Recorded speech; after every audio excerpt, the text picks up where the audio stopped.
Okay, now finally, which paragraph contains the following information? Okay, let's see. Question number 14. Examples of a range of environmental advantages of palm oil tree cultivation. अब सुनिएगा, आपने एक paragraph देखना है जहां पे उन्होंने एग्जाम्पल्स दी हैं कि पाम ऑयल ट्री की कल्टीवेशन के इन्वायरमेंटल एडवांटेजेस क्या हैं. मतलब बताएंगे इससे ऑक्सीजन लेवल बेहतर होता है, इससे कार्बन डाइऑक्साइड कम होती है, इससे जानवरों को रहने की जगह मिल जाती है, something like that. So you need to look for a paragraph जहां पे इन्होंने ये बताया. जरा देखें, ए बी सी डी से सर्च करें. अच्छा, एक काम करें, जिन पैराग्राफ्स को अभी तक हमने टच नहीं किया ना, एक दफ़ा उनको भी देखें. For example paragraph D, paragraph F and some part. Benefit का वर्ड देखें, एनवायरनमेंट की जगह पे ecological benefit. F, well done, that's right. सब लोग आए पैराग्राफ एफ पे. ओके, अब पैराग्राफ एफ की थर्ड लाइन पे आए. थर्ड लाइन फुल स्टॉप के बाद. That immensely high yield which is predominantly what makes it so profitable. So profitable is potentially also an ecological benefit. अच्छा, अब उन benefit की examples हमने देखनी है. F का जो सेकंड पैराग्राफ है उस पे आइएगा, थर्ड लाइन फुल स्टॉप के बाद. The more, मिल गया सबको? The more carbon a plant sequesters, the more it reduces the effect of climate change. What is that?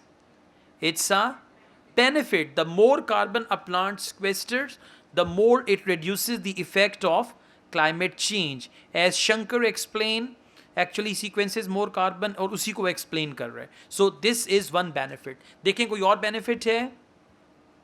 एक ये benefit है, ecological benefit. Yeah, if 10 times more palm oil can be. So correct answer for question number 14 is F. All right, now come to question number 15. Description of an organization. अब RSPO को ज़हन में रखना है, वही थी ना. Description of an organization which controls the environmental impact of palm oil production. अब देखें वो RSPO हमने पढ़ा था ना अभी, उसका डिस्क्रिप्शन कहाँ पे दिया हुआ है. Go back. कौन सा पैराग्राफ है? जी. देखें क्या लिखा हुआ है. Industry is now regulated by a group called RSPO consisting of palm Grover. ये क्या है? उसका डिस्क्रिप्शन है कि जो RSPO है वो क्या है? Consisting of palm growers, retailers, product manufacturers and all that. So this is the description of this. So question number 15 answer is G. चलें, ये आसानी से मिल गया. Question number 16. Examples of widespread global use of palm oil. जरा दिमाग दौड़ाएं. हमने जब ये पैसेज स्टार्ट किया था, फर्स्ट पैराग्राफ में हमने कुछ पढ़ा था, examples of widespread global use of palm oil. Global का मतलब है वर्ड. क्या दिया हुआ है? Yes, paragraph A first line. Palm oil is an edible oil derived from the fruit of African palm trees and is currently the most consumed vegetable oil in the world. क्या है? Yeah, that is actually examples of widespread global use of palm oil. Examples पढ़े ना, आगे क्या? आगे देखिएगा. It's almost certainly in the soap. पहली example क्या होगी? सोप. उसके बाद दूसरी क्या होगी? सैंडविच. तीसरी क्या होगी? बिस्किट. ठीक है, तो ये क्या है? एग्जाम्पल्स हैं जहां पे पाम ऑयल यूज होता है. तो क्वेश्चन नंबर 16 का आंसर हो जाएगा ए. अब आए क्वेश्चन नंबर 17 पे. Reference to a particular species which could benefit the ecosystem of oil palm. ये भी आप पढ़ चुके हैं. एक जानवर का नाम, वो जो हमने फर्न वाला किया था, कहां पे था? सी में. Okay, reference to a particular species, paragraph C. Species population. अच्छा, क्वेश्चन क्या है? Reference to a particular species which could benefit the ecosystem of oil palm. हाँ, okay. Paragraph H. All right, come to paragraph H. Yes, it's paragraph H, and that is the bird's nest fern. grows on trees in this fashion, meaning it's depending on the tree only for support, not for nutrients, and is native to many tropical regions. So that is the species bird's nest fern, which is actually, question क्या है? Reference to a particular species which could benefit the ecosystem of palm oil plantation. Okay, it's paragraph H. इसको जरा पढ़ते हैं आराम से, right? There is, मैं start से पढ़ रहा हूँ. There is even hope that palm oil plantation might not need to be such sterile and all that. Now please come to second line. New research at Ellsworth lab hints at one plant which might make all the difference. And then they say the bird's nest fern, a one plant which makes all the difference. क्या मतलब है? Bird nest fern क्या चीज़ है? Plant. Grows on trees in an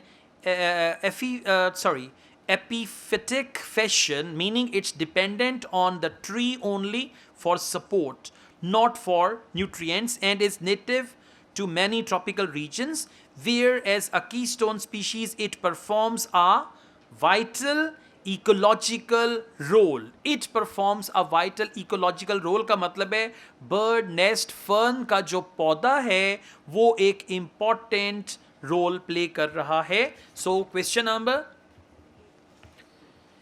17, reference to a particular species or particular species वो bird nest fern which could benefit, that is H. 17 answer is H. Okay, question number 18. Figures, अब figures का मतलब है numbers. Figures illustrating the rapid expansion of the palm oil industry. कि एक paragraph में figures दिए होंगे कि palm oil industry इतनी तेजी से फैली. ठीक है, so let's go. Okay, one is paragraph G. अब G में figures कौन से हैं मुझे ये बताएं. 12 million? Okay, all right. Okay, I'm reading it. Please follow me. Recent figures show that RSPO now certifies around 12 million tons of palm oil. ये तो RSPO के बारे में है. Question पढ़ें दोबारा से.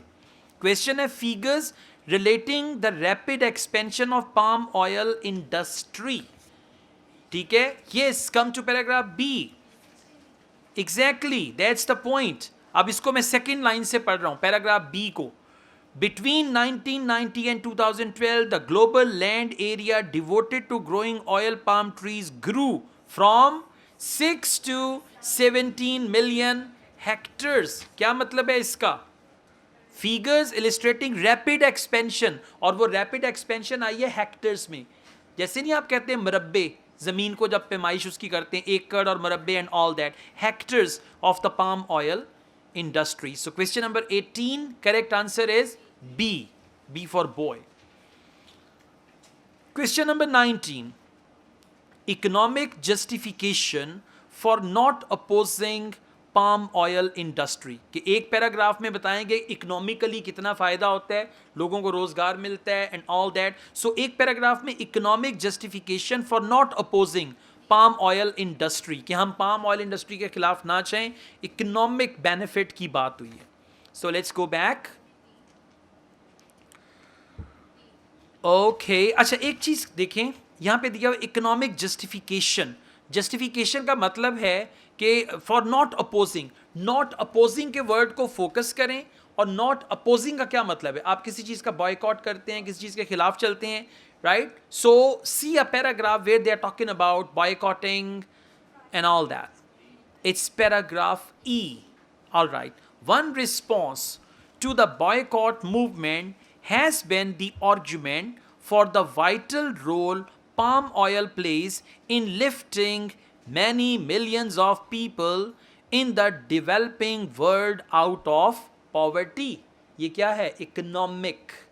Right? इस सेंटेंस को दोबारा पढ़ें. One response to the boycott movement has been the argument for the vital role palm oil plays in lifting many millions of people in the developing world out of poverty. अब question पे आए. Economic justification, वो क्या है, कितने लोगों को गुर्बत से ये निकालता है। गुर्बत से निकालने का क्या मतलब है, उनको रोजगार देता है, उनको जॉब देता है for not opposing the palm oil industry. तो वो जस्टिफिकेशन क्या है कि जो डेवलपिंग वर्ल्ड है वहां पे लाखों लोगों को ये रोजगार देते हैं। सो question number 19 answer is E. Question number 20. Examples of creatures badly affected by the establishment of oil palm plantation. C. Well done. Why C?